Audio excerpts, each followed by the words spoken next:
Hello India, welcome back to Discovery in HD. देखिए, इतिहास की पिछली क्लास में हम लोगों ने पूरा पाषाण काल यानी कि पैलियोलिथिक पीरियड को कंप्लीट कर लिया था। आज की क्लास में हम लोग मध्य पाषाण काल यानी कि मीसोलिथिक पीरियड पर डिस्कस करने वाले हैं। मध्य पाषाण काल को स्टार्ट करने से पहले पूरा पाषाण काल के कुछ मुख्य बातों पे यहाँ पे डिस्कस कर लेते हैं। जैसे कि पूरा पाषाण काल को 3 पार्ट में डिवाइड किया गया था: निम्न पूरा पाषाण काल, मध्य पूरा पाषाण काल और उच्च पूरा पाषाण काल। निम्न पूरा पाषाण काल को चॉपर चॉपिंग संस्कृति या सोहन संस्कृति के नाम से जानते थे और मध्य पूरा पाषाण काल को फलक संस्कृति के नाम से जाना गया। जो उच्च पूरा पाषाण काल था उसमें उन्नत किस्म के औजार बनने लगे थे, बहुत ही धारदार औजार बनने लगे थे और आधुनिक मानव होमोसैपियंस का उदय हुआ था। हमारा जो पूरा पाषाण काल था उस समय हिम युग चल रहा था। पूरा पाषाण काल में हिम युग चल रहा था। आगे कुछ स्थल पे डिस्कस कर लेते हैं। जैसे कि पूरा पाषाण काल का एक स्थल है मिर्जापुर, उत्तर प्रदेश का मिर्जापुर। वहां से पूरा पाषाण काल, मध्य पाषाण काल और नव पाषाण काल तीनों काल के औजार के साक्ष्य प्राप्त हुए हैं।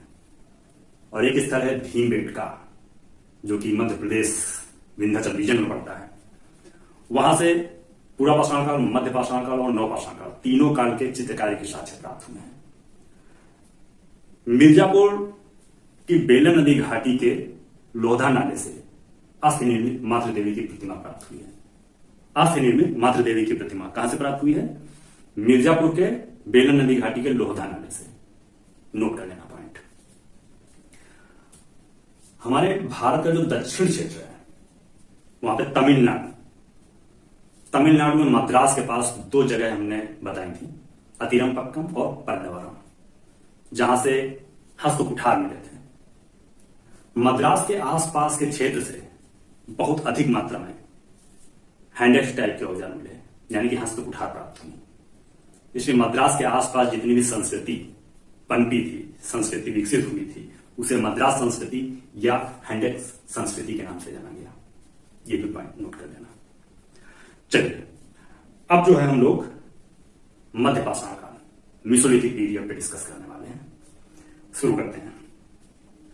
मध्य पाषाण काल का टाइम पीरियड 10,000 ईसा पूर्व से लेकर 4,000 ईसा पूर्व तक है और मध्य पाषाण काल के विषय में जानकारी हमें सन 1857 में मिली। सन 1857, जब 1857 की क्रांति हुई थी, तभी जो है हमें मध्य पाषाण काल के बारे में जानकारी प्राप्त हुई। जब C.L. कार्लाइल ने विंध्य रीजन में लघु पाषाण के औजार प्राप्त किए थे। वहां से C.L. कार्लाइल को विंध्यन रीजन से, विंध्यन क्षेत्र जो MP वाला क्षेत्र है, वहां से लघु पाषाण के औजार प्राप्त हुए थे। तब जो है हमें पता चला था कि मध्य पाषाण काल विकसित हुआ था यहां पे। और इन लघु पाषाण के औजारों को माइक्रोलिथ कहा। माइक्रोलिथ, ये पॉइंट नोट कर लेना। माइक्रोलिथ किसे कहा गया? जो सूक्ष्म पाषाण के औजार थे उन्हें माइक्रोलिथ कहा गया।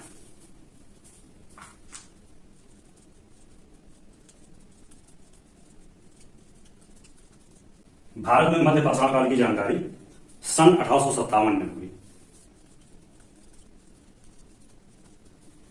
C.L. कार्लाइल ने विंध्य रीजन में लघु पाषाण के औजार खोजे थे।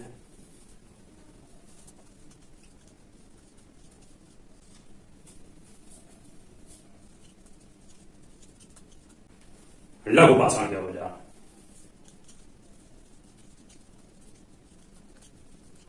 आई बात समझ में?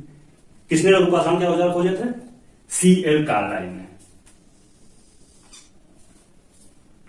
तो मध्य पाषाण काल की खोज का श्रेय जो है C.L. कार्लाइल को जाता है। विंध्यन क्षेत्र से, विंध्यन क्षेत्र कहां पड़ता है? मध्य प्रदेश वाले क्षेत्र में। तो यहां पे जो है हम लोग इसके लक्षण की बात करते हैं। मध्य पाषाण काल के लक्षण क्या थे? यहां पे पशुपालन की शुरुआत हो गई थी और बाकी सब पूरा पाषाण काल की तरीके से ही चलेगा।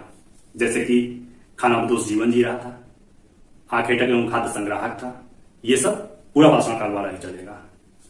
और जानवरों का शिकार कर रहा था, आखेटक था, खाना बदोश जीवन जी रहा था, कच्चा मांस खा रहा था। अभी भी वो कच्चा मांस ही खाता है, क्योंकि अभी भी उसको आग का ज्ञान तो है, लेकिन आग के प्रयोग का ज्ञान उसे अभी भी नहीं है।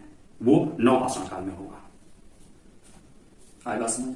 तो पशुपालन का शुरुआत हो गई थी यहां पे।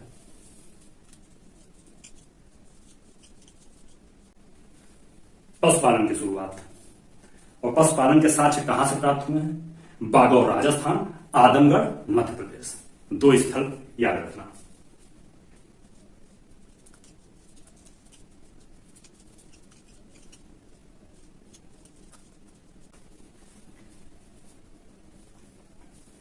पहला साक्ष्य जो है कहां से प्राप्त हुआ है? बागौर से, दूसरा आदमगढ़ से, पशुपालन के साक्ष्य। और ये जो है लगभग 5000 ईसा पूर्व के साक्ष्य हैं। ये लगभग 5000 ईसा पूर्व के पशुपालन के साक्ष्य हैं।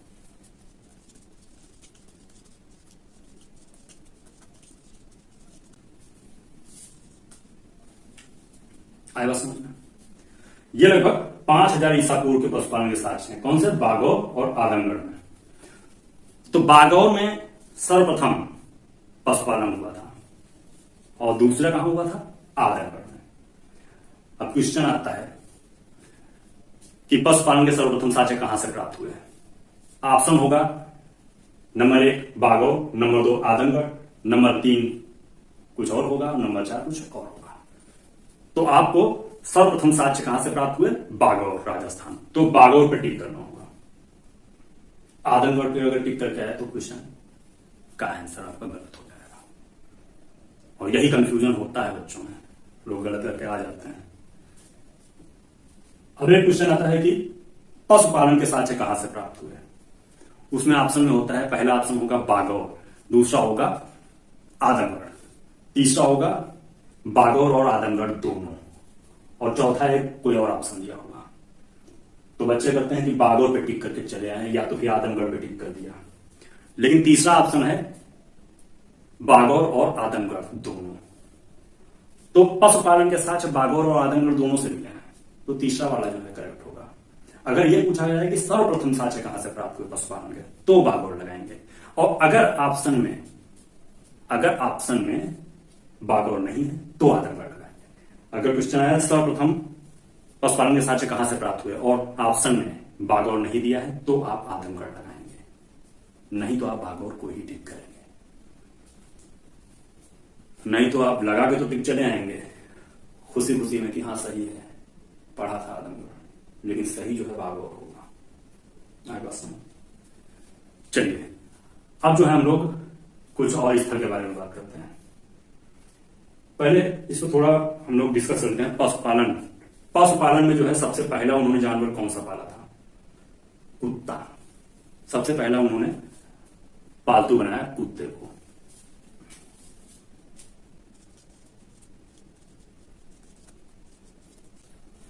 इसकी एक कहानी समझिए।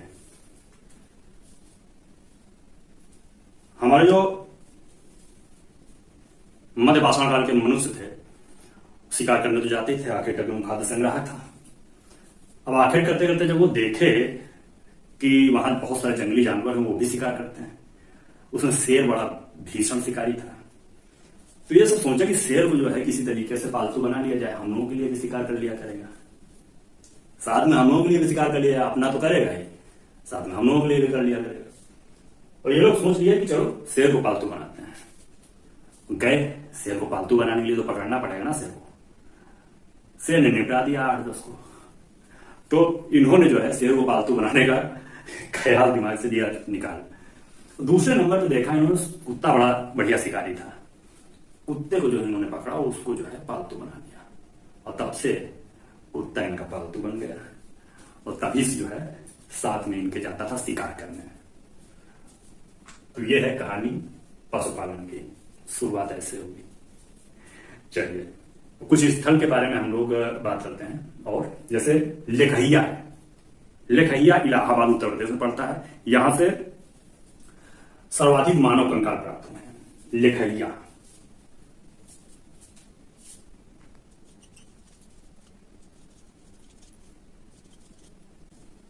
लिखैया इलाहाबाद, सर्वाधिक मानव कंकाल प्राप्त हुए हैं, सर्वाधिक मानव कंकाल। अच्छा, अगर हम पूरा पाषाण काल की बात करें तो वहां पे एक स्थल था हथनौर, जहां से सर्वप्रथम मानव कंकाल प्राप्त हुआ था, सर्वप्रथम मानव कंकाल प्राप्त हुआ था और मानव की खोपड़ी का साक्ष्य प्राप्त हुआ था हथनौर से, जो एमपी में पड़ता है।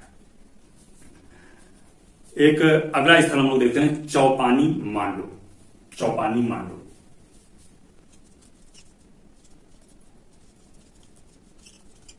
चौपानी मांडू भी उत्तर प्रदेश में पड़ता है। यहां से जो है सर्वप्रथम मृदभांड के साक्ष्य प्राप्त हुए, मृदभांड के सर्वप्रथम साक्ष्य।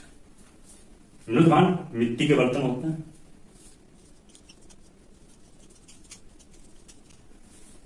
चौपानी मांडू ये भी इलाहाबाद में ही पड़ता है, और इलाहाबाद का आदि नाम जो है प्रयागराज है। तो क्वेश्चन में जो है वहां पे इलाहाबाद भी लिखा आ सकता है या प्रयागराज भी लिखा आ सकता है, तो कंफ्यूज मत होइएगा। लिखैया इलाहाबाद और चौपानी मांडू इलाहाबाद, ये दो स्थल याद रखिएगा। अब 3 और स्थल हैं जो कि यूपी में पड़ते हैं, उन पर भी डिस्कस कर लेते हैं, और उनको जो है एक अलग अलग कहानी के माध्यम से समझ लेंगे।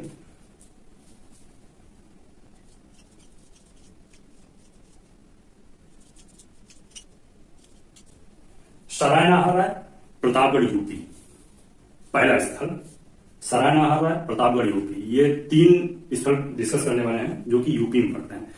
पहला है सरायनाहर है, जो कि उत्तर प्रदेश प्रतापगढ़ में पड़ता है। इसको एक कहानी से समझते हैं। सराय नाहर राय, सराय सुना होगा आप लोगों ने। रोड के किनारे किनारे जो है विश्राम करने के लिए जगह दी जाती है। जो राहगीर जो है जैसे राह पे चलते हैं, अगर थक जाते हैं तो वो वहां पे विश्राम कर सके, इसलिए जो है सराय दी जाती है। उसी को विश्राम करने के लिए जो जगह दी जाती है उसको सराय बोलते हैं। तो सराय नाहर राय में जो है सराय बनाई गई, कहानी है, इसको समझ लो बस। तो सराय नाहर राय में सराय बनाई गई। सराय बनाने के लिए क्या किया गया? रोड के चारों ओर, रोड के दोनों तरफ सराय बनाने के लिए खंभे गाड़े गए, उस पर एक छत डाली गई, जगह जगह बनाई गई। तो सराय बनाई गई, 4 खंभे खड़े किए गए, उसके ऊपर छत डाली गई। खंभे खड़े करने के लिए क्या किया गया? गड्ढे खोदे गए। खंभे को हिंदी में बोलते हैं स्तंभ, खंभा शुद्ध हिंदी बोलते हैं स्तंभ। स्तंभ को खड़ा करने के लिए गर्त खोदे गए, गड्ढे, और गड्ढे में जो है उसे फिट कर दिया गया स्तंभ को।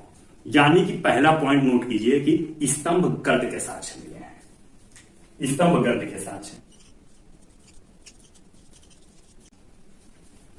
चलिए, अच्छा, सराय बनकर तैयार हुए, उसमें जो है जो छत छाई गई उसके नीचे एक सीट रख दी गई जो राहगीरों के बैठने के लिए थी। उसमें 2 आदमी बैठ सकते थे केवल। और एक दिन राह पे चलते चलते 4 आदमी आए वहां पे, और बैठने के लिए 2 लोगों की जगह थी। आए 4 आदमी, अब बैठने के लिए हो गई आपस में लड़ाई। यानी कि युद्ध के साक्ष्य भी यहीं से प्राप्त हुए हैं। आपस में मारामारी हो गई, युद्ध के साक्ष्य भी यहीं से प्राप्त हुए हैं, सराय नाहर राय से। अब चारों व्यक्ति जो है जब युद्ध कर लिए तो एक आपस में मार डाले एक दूसरे को। तो 4 नरकंकाल भी प्राप्त हुए वहां से, 4 नरकंकाल एक साथ, 4 नरकंकाल। नोट कर लेना इसको भी। आई बात समझ में? चलिए, तो ये हो गए सराय नाहर प्रतापगढ़ यूपी के साक्ष्य जो जो मिले हैं यहां से। अब जो हम लोग सेकंड स्थल देखेंगे यूपी का, यूपी प्रतापगढ़ में ही पड़ता है। दूसरा है माधा, माधा प्रतापगढ़ यूपी में पड़ता है। सराय नाहर राय भी वहीं था, माधा भी वहीं है। माधा में, माधा की भी एक कहानी सुनो। माधा में होता है दाह संस्कार। दाह संस्कार के लिए जो बाडी आती थी उसके शरीर पे जितना भी जो है आभूषण होता था उतार लिया करते थे। तो आभूषण, धातु का तो ज्ञान नहीं था, तो आभूषण होते थे हड्डियों के, तो हड्डियों के आभूषण उतार लिया करते थे। कहानी है तो हड्डियों के आभूषण उतार लिया गया था, मतलब कि हड्डियों के आभूषण के साक्ष्य प्राप्त हुए हैं। हड्डियों के आभूषण प्राप्त हुए हैं। दूसरा क्या है, हड्डियों के साथ साथ जो वो मृग सिंह के छल्ले भी पहनते थे। मृग सिंह जो हिरन होता है, हिरन के सिंह बहुत बढ़िया होते हैं, तो उसका जो है छल्ला बना लिया करते थे। मृग सिंह के छल्ले भी प्राप्त हुए हैं।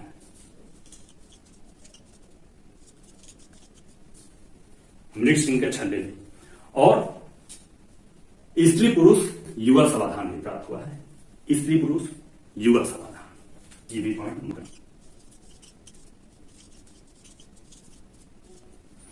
अच्छा, स्त्री पुरुष युगल समाधान मतलब कि सती प्रथा भी था वहां पे, तभी तो स्त्री पुरुष युगल समाधान हुआ। तो यहां पे मतलब यह है कहने का, मध्य पाषाण काल में अंत्येष्टि का जो है जो कार्यक्रम होता है वो भी होने लगा था। इसके लक्षण में यहां पे आप लिख सकते हैं कि अंत्येष्टि भी होने लगी थी।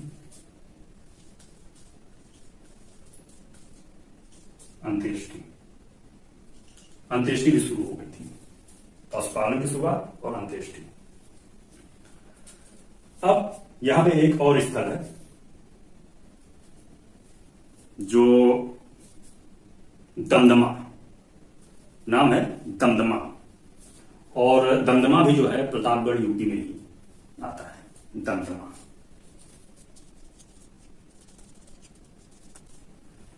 दमदमा में क्या होता था, जहां दमदमा में हो रहा था 3-5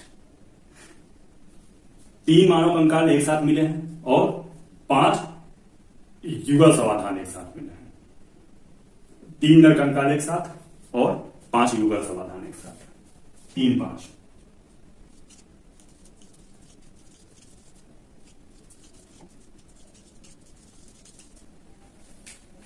आएगा समझ में? तो इतना जो है आपका मध्य पाषाण काल के अंतर्गत आता है। और मध्य पाषाण काल में बहुत ही छोटे औजार बनने लगे थे। क्यों? क्योंकि मध्य पाषाण काल में तापक्रम बहुत बढ़ गया था। तापक्रम बहुत बढ़ गया था, जिसमें वनस्पतियों की नई प्रजातियां पैदा हो गई थी। बहुत किस्म की प्रजातियां जो है वनस्पति की आ गई थी, और जो जानवर थे, जीव जंतु थे, बहुत ही नए तरह के जीव जंतु पैदा हो गए थे इस मध्य पाषाण काल में, क्योंकि तापक्रम पृथ्वी पर बहुत बढ़ गया था। इसीलिए जो है उन छोटे जंतुओं के शिकार के लिए बहुत ही छोटे छोटे पाषाण के औजार बनाए जाने लगे, बहुत ही छोटे छोटे। आप देखेंगे तो लगभग 1 सेंटीमीटर से लेकर के 8 सेंटीमीटर तक के औजार बनाए जाने लगे थे।